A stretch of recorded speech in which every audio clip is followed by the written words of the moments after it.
दोस्तों नमस्कार। मेरे डरों ने मुझे इतना डराया, आज मेरे डरों से डर ही डर गया है। दोस्तों आज दुनिया की हालत इस कदर हो चुकी है, हर इंसान डर के साए में जी रहा है, क्योंकि वो जिसके पास भी जाता है वही उसके अंदर डर का बीज डालता है। हर इंसान डरा रहा है। एक बार गलती से तांत्रिक के पास पहुंच जाएं, वो भी तुम्हें ऊपरी और भूत का डर आपके अंदर पैदा कर देगा। आपके ऊपर कोई भूत है या नहीं, लेकिन अगर वहाँ पहुँच गए तो आपके पीछे भूत लगा ही देगा। भूत का भय आपके अंदर पैदा ही कर देगा।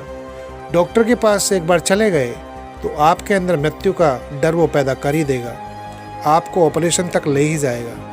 हर इंसान जिसके पास तुम जाते हो वो तुम्हारे अंदर एक डर का बीज डाल रहा है। हर इंसान डरा रहा है और इंसान भी इतना अजीब हो चुका है।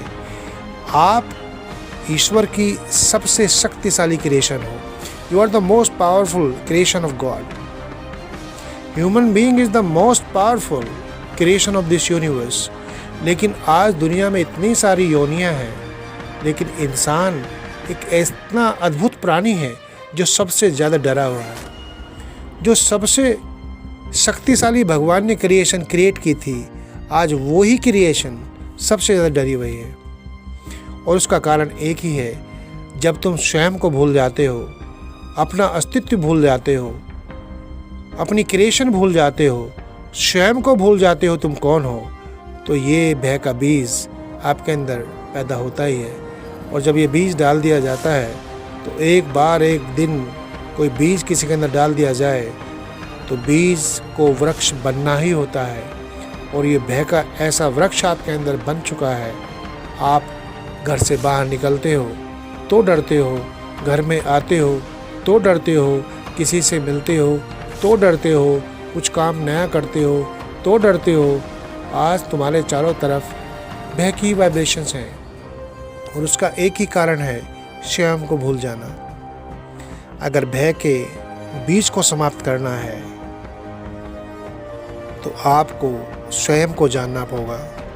आपको ये रियलाइज़ करना होगा मैं कौन हूँ। गीता में सभी धर्मों में लिखा है, जब तक आप अपने स्वधर्म को नहीं जानोगे, स्वयं में नहीं रहोगे, आपके अंदर ये भय का बीज नष्ट नहीं हो सकता। किसी पेड़ को समाप्त करना हो तो उसकी जड़ों को समाप्त करना चाहिए, और जड़ों को, इस भय की जड़ों को एक ही तरीके से समाप्त कर सकते हो।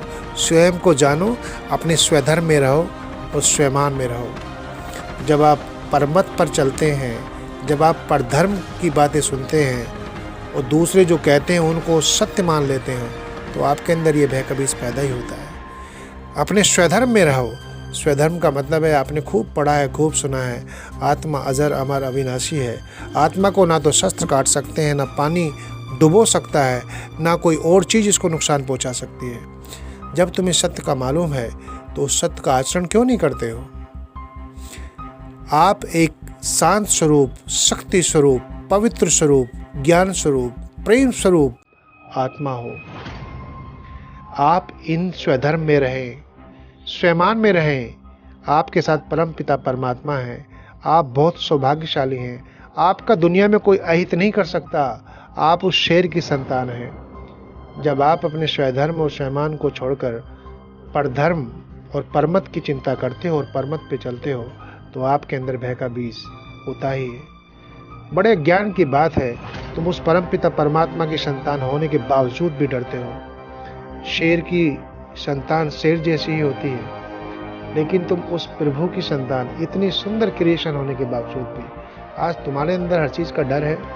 किसी चीज़ को कुछ कर नहीं पाते, चारों तरफ डर का माहौल है।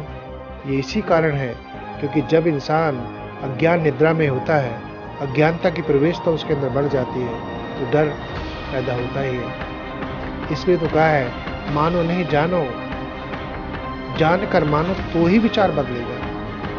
अज्ञान की कमी है, और अज्ञान भी कितना। आप दुनिया के बारे में इतनी सारी चीज़ जानते हैं। अमेरिका की जनसंख्या कितनी है, कितने स्टेट हैं, यूरोप में कितने कंट्रीज़ हैं, एशिया में कितने कंट्रीज़ हैं, ये सब कुछ जानते हैं। हमारा भारत का क्षेत्रफल कितना है, दुनिया का क्षेत्रफल कितना है, इतनी सारी तुमने ज्ञान इकट्ठा कर लिया है, लेकिन जो ज्ञान तुम्हारे लिए अति आवश्यक था उस चीज को भूल चुके हो। तुम हर चीज के पास जा रहे हो, लेकिन उस परमपिता परमात्मा से दूर चले गए हो। और जो उस परमपिता परमात्मा से दूर जाता है, उससे दूर जाने का मतलब स्वयं से दूर जाना है। और स्वयं से दूर चले जाएंगे तो आपके पास और उल्टी सीधी चीज नजदीक आ जाएंगे। इसलिए स्वयं को जानिए, अपनी शक्तियों को पहचानिए, अपने स्वधर्म और स्वमान में रहिए। आप देखेंगे ये डर आपके अंदर से समाप्त हो जाएगा। ये डर का जो बीज आपके अंदर है, डर का जो वृक्ष खड़ा हो चुका है आपके अंदर, ये डर का वृक्ष अपने आप नष्ट हो जाएगा और आप एक खुशनुमा, प्रेम भरा, आनंद भरा, शांति भरा जीवन जिएंगे। आप एक बार करके देखिए, आपको जरूर लाभ होगा। Thank you very much for listening. Keep listening. Thank you. God bless you.